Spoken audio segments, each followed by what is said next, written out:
आमदार साहेब नमस्कार. तुमचा मतदार बोलतोय. वेतनवाढीच्या तुम्हास आणि तुमच्या पीएनना सुद्धा हार्दिक शुभेच्छा.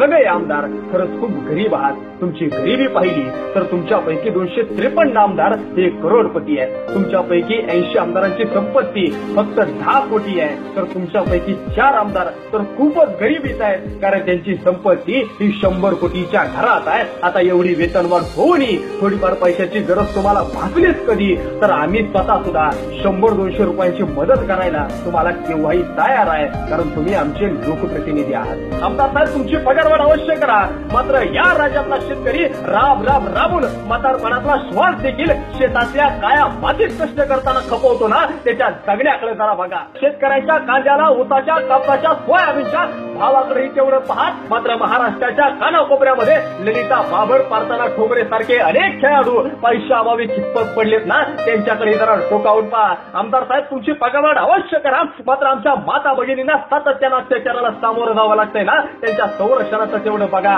सावित्री सारख्या पुलासारखे अनेक पूल या महाराष्ट्राच्या अनेक ठिकाणी आहेत. ते पूल कधी कोसळण्याच्या स्थितीत आहेत, त्या पुलांच्या गुणवत्तेकडे कधीतरी पहा. येणारी पिढी आहे ना, ती जिल्हा परिषदेच्या शाळांमध्ये मोडलेल्या वर्गामध्ये बसली आहे ना, त्या वर्गाकडे जरा लक्ष द्या.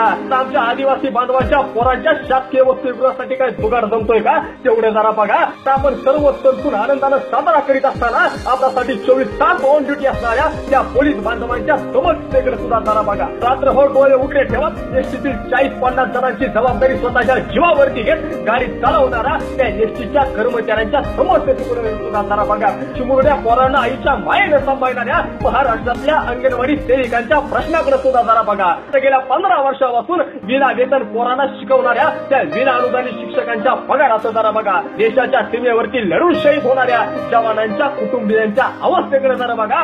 आयुष्याची 25 वर्ष शिक्षणात घालवल्यानंतर कागदाची चिठ्ठी घेऊन हातामध्ये नोकरीसाठी वनवन भिटकणाऱ्या त्या बेरोजगारांच्या नोकरीचं तेवढं बघा. तिकडे याच देशामध्ये सोन्याचा धूर निघत होता, आता मात्र सगळीकडे शेतकऱ्यांच्या सरणाचा धूर निघतोय. आम्हा शेतकऱ्यांच्या सरणाच्या धुराकडे कधीतरी पहा. पहिल्यापासून बांधता बसणारी मुंडी, जवान झालेली शिला आणि पैसेवाल्यांची पिंकी यांच्या नादी लागून स्वतःची आबरूची लक्तर रेषेवरती टांगणाऱ्या आणि स्वतःच्या देहाकडे धावण्यापेक्षा कुठल्या तरी पॉकीमॅनच्या शोधात धावणाऱ्या तरुण पिढीच्या कल्याणाकडे जरा बघा. तर लोकशाहीचा चौथा स्तंभ असणाऱ्या माध्यमांच्या प्रतिनिधीवरती सातत्याने हल्ले होत आहेत, त्या पत्रकारांच्या जीवाकडे आणि त्यांच्या मानधनाकडे जरा बघा.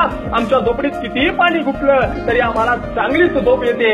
रस्ता, वीज, पाणी कसली जरी समस्या असली तरी आता आमची काहीच तक्रार नाहीये तुमच्याकडे, पण तरी हक्कानं सांगतो आम्हीच टॅक्स द्यायचा, आम्हीच गॅसची सबसिडी सोडायची, आम्हीच टोल भरायचा, सगळं काही आम्हीच करायचं आणि पगारवाढ मात्र तुमची गावं. आमच्या सारख्या असंख्य लोकांच्या टॅक्सवर स्वतःच्या पिढीचं आणि येणाऱ्या अनेक पिढ्यांचं कल्याण करणारा तुम्हा प्रत्येक आमदाराचा मी जाहीररित्या निषेध करतो.